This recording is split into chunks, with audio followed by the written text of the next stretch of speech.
Assalamu alaikum wa rahmatullahi wa barakatuh. Habari zenu ndugu zangu na karibuni sana katika kipindi chetu cha Bin Laden 786. Leo nakuombeni pia msisahau kusubscribe na kucomment kile ambacho nyinyi mnataka mjifunze. Na nyinyi mnataka kama kuna maradhi mtu anamsumbua, anataka kuyajua, yani namna ya kujitatulia yeye mwenyewe pasina kupata masharti yoyote ya mganga, basi tanitumia comment nitamuelekeza. Lakini pili, tunatibia maradhi kwa wale ambao wanaugua ugonjwa wote. Kama mtu anataka kutibiwa basi atutafute kwa namba zetu ambazo zipo katika video yetu hii. Tutasaidiana kwa rehema zake Mwenyezi Mungu, kwa sababu sisi ni sababu tu, Allah yeye ndo mfanyaji wa kila jambo. Sawa sawa. Kwa hiyo leo tutasoma somo la mvuto wa kutumia bismillah.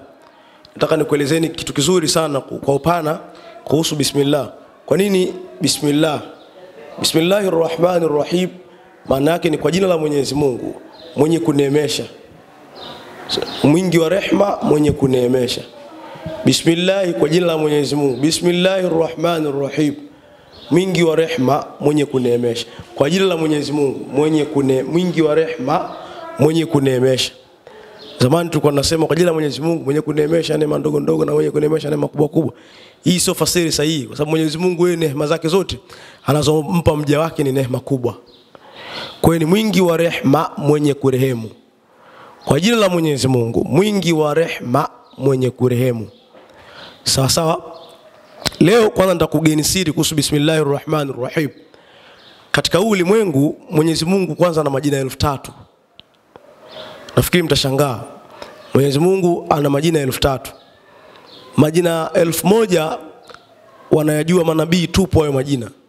Lakini majina 1000 wanajua malaika tu kwa hayo majina.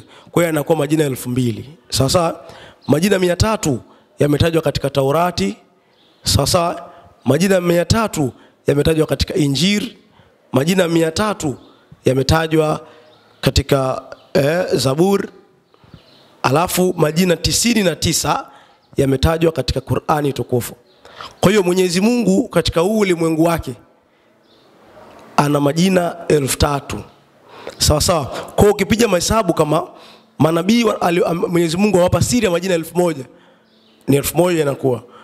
Malaika wanayajua majina 1000 ya Mwenyezi Mungu. Na ndio maana wanaambiwa la yaasuna Allah, wao waamwasu Mwenyezi Mungu kabisa kabisa. Na malaika wale wala hawana jinsia. Kwa hiyo 1000 ambao wamepa manabii ukijumlisha na 1000 ambao wamepa malaika yanakuwa 2000.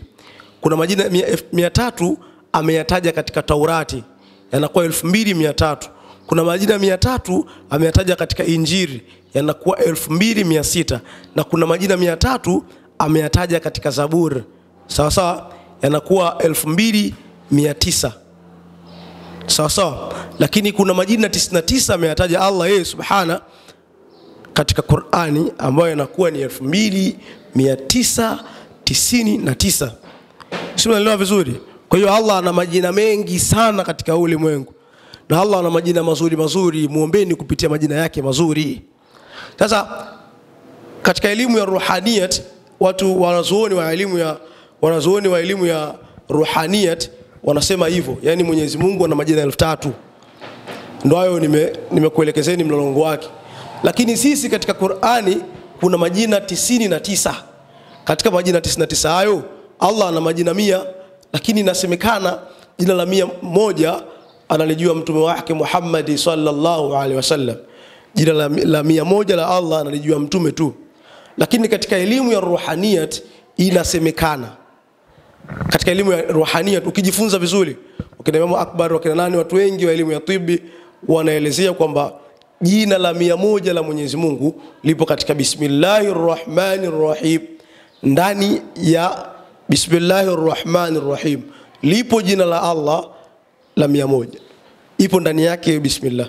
Kwa hiyo uzani kwanza wa bismillah ni 786. Uzani wa Bismillahirrahmanirrahim 786. Sasa ikitokea mtu amefungwa na madhira, anataka kujifungua vifungo vilivyoshindikana, haina haja ya kuchukua nazi, haina haja chochote kile. Kama unahisi umefungwa na unataka kujifungua, leo mimi nitakugea njia ambayo ukiifanya kwa usahihi utafungukiwa biidhnillah pasina kuwa na mashaka. Kwanza, mtu gani ambaye amefungwa?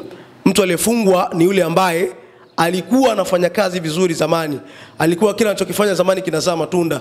Leo hii kila anachokishika, kila anachokifanya hakina majibu sahihi.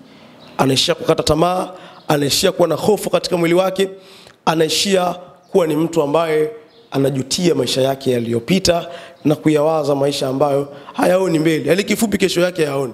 Huyo mtu ni mtu ambaye tayari watu washamfanyia walivyokumfanyia, au Allah yeye mwenyewe amekadiria. Lakini uzuri wa Mwenyezi Mungu anasema niombeeni mimi nitakupeni. Kwa hiyo wewe hata kama kakufunga nani, muombe Mwenyezi Mungu utafanikiwa.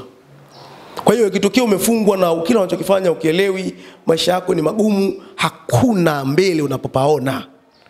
Andika tarasimu hilo unaliona limeandikwa kwa kutumia sura Fatiha, inna fatahna laka fathan mubina. Hilo tarasimu limezungushwa na hiyo aya ya sura Fatiha. Hii pia nitakuja kuizungumzia siku moja inshallah. Hii ni miongoni mwa aya ambayo yenye miujiza mikubwa katika kufungua mwili. Sasa cha kufanya, wewe chukua marashi rozi chupa 7. Baada ya kuchukua marashi rozi chupa 7, andika tarasimu lako hili, andika wakfu wako huu kwa kutumia tafarani na miski ya unga.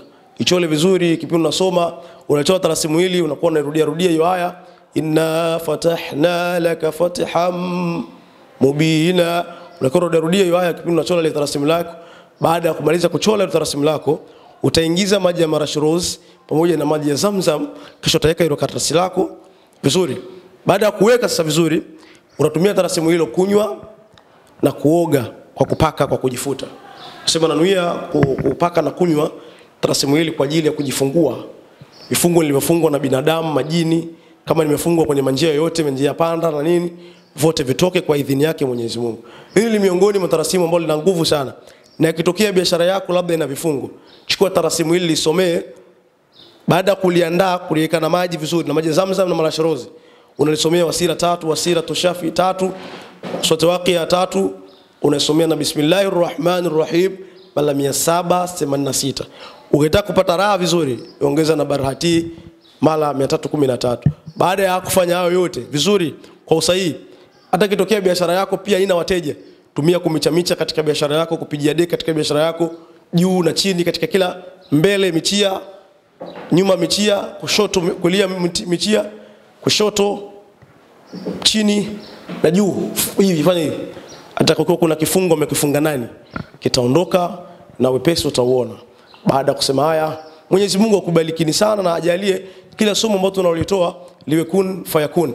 Na kuombeni msisahau kusubscribe, kushare na kucomment kile ambao mtu, kama kuna mtu anataka tiba yoyote basi atukomentia hapo chini, tutaelekeza. Asalamu alaykum wa rahmatullahi wa barakatuh.